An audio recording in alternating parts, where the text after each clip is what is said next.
আসসালামু আলাইকুম। আজকে আমরা স্ট্রবেরি আর বিটরুটের জ্যাম তৈরি করে দেখাবো। এর জন্য আমি এখানে নিয়েছি 300 গ্রাম স্ট্রবেরি, একটা বিটরুট, 250 গ্রাম আখের গুড়। গুড়ের পরিবর্তে আপনারা চিনি ইউজ করতে পারেন। আমি গুড় দিয়ে জ্যামটাকে তৈরি করব। প্রথমে আমরা বিটরুটটাকে ছুলে গ্রেট করে নেব আর স্ট্রবেরিটাকে ফালি করে নেব। বিটরুটটাকে গ্রেট করে নিয়েছি আর স্ট্রবেরিটা এরকম স্লাইস করে নিয়েছি। এবার আমরা এই বিটরুট আর স্ট্রবেরিটাকে 1 কাপ পানি দিয়ে ভালো করে সিদ্ধ করে নেব। যে হাঁড়িতে আমরা সিদ্ধ করব সে হাঁড়িতে ঢেলে দিচ্ছি।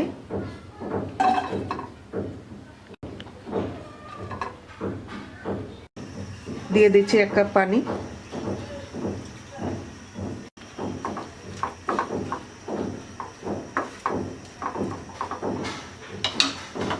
এবার ঢাকনা দিয়ে মিডিয়াম লো হিটে সিদ্ধ হওয়া পর্যন্ত অপেক্ষা করব।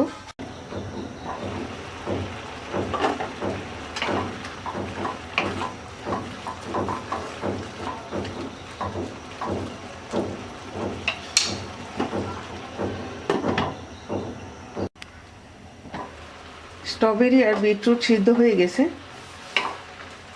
স্ট্রবেরিটা একদম গলে গেছে আর বিটরুটটা একটু শক্ত রয়ে গেছে। এটা এরকমই সিদ্ধ হয়, এর বেশি সিদ্ধ হবে না। এবার এটাকে আমরা নামিয়ে হালকা ঠান্ডা করে ব্লেন্ডারে দিয়ে ব্লেন্ড করে নেব।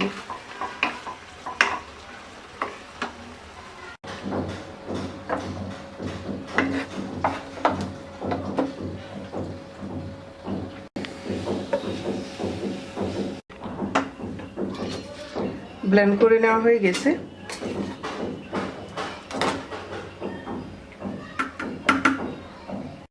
এবার আমরা আধা কাপ পানি দিয়ে গুড়টাকে গলিয়ে নেব।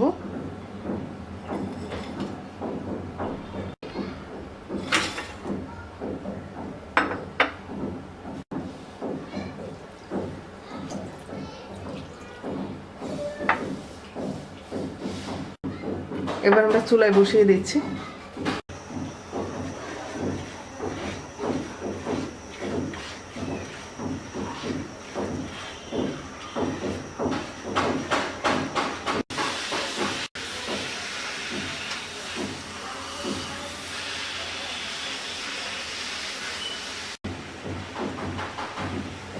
গুড়টা গলে গেছে। এবার আমরা নামিয়ে এটাকে ছেঁকে নেব।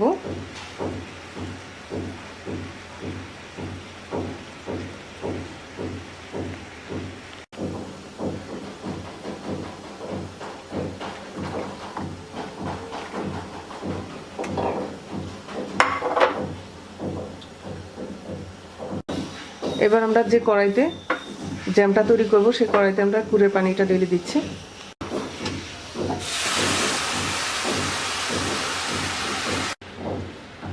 স্ট্রবেরি দিয়ে দিচ্ছি।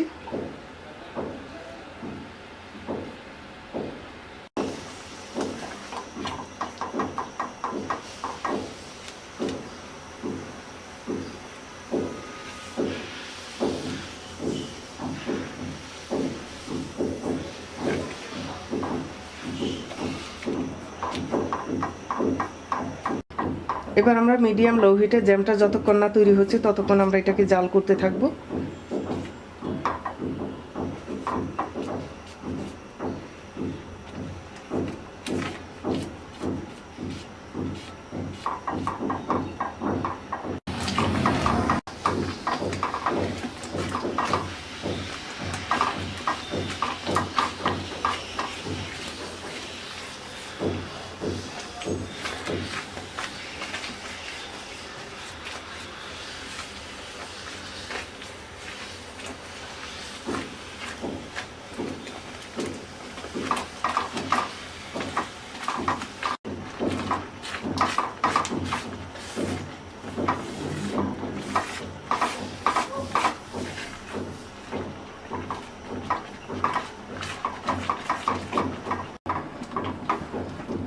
জ্যামটা অনেকটা ঘন হয়ে আসছে। এবার আমরা দিয়ে দিচ্ছি 1/2 টেবিল চামচ লেবুর রস।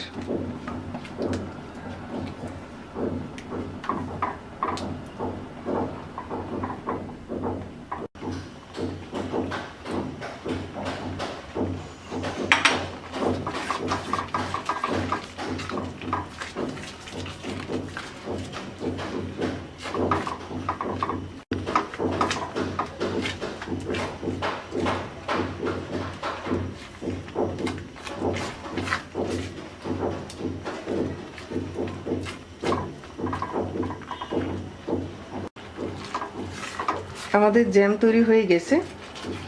জ্যামের ঘনত্বটা এরকম থাকবে, এটা ঠান্ডা হওয়ার পর আরও একটু ঘন হবে। এবার আমরা নামিয়ে নিচ্ছি। ঠান্ডা হওয়ার পর এটার ঘনত্বটা ঠিক এই যে এরকম হয়েছে। সাথে যে আমরা বিটরুট দিয়েছি, বিটরুটের কোনো গন্ধ নেই, মনে হবে যেন শুধু স্ট্রবেরি দিয়ে আমরা জ্যামটা তৈরি করেছি, শুধু স্ট্রবেরি ফ্লেভারটাই আসছে। আপনারা এটা নর্মাল ফ্রিজে রেখে অনেক দিন খেতে পারবেন, নষ্ট হবে না। আমি এক পিস ব্রেডে লাগিয়ে দেখাচ্ছি এটা কতটা সুন্দর হয়েছে কালারটা।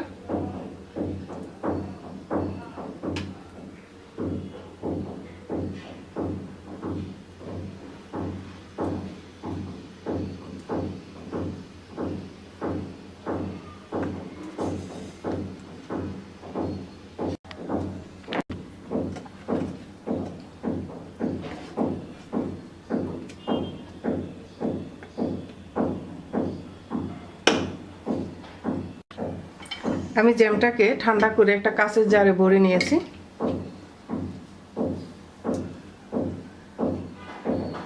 তৈরি হয়ে গেছে স্ট্রবেরি আর বিটরুটের জ্যাম। আপনারা অবশ্যই ট্রাই করবেন, খেতে অসাধারণ হয়েছে। ভালো লাগলে অবশ্যই লাইক দিবেন, শেয়ার করবেন, কমেন্টস করবেন। আর আমার রেসিপি নিয়মিত আপডেট পেতে আমার চ্যানেলকে সাবস্ক্রাইব করবেন। সবাই ভালো থাকবেন। আল্লাহ হাফেজ।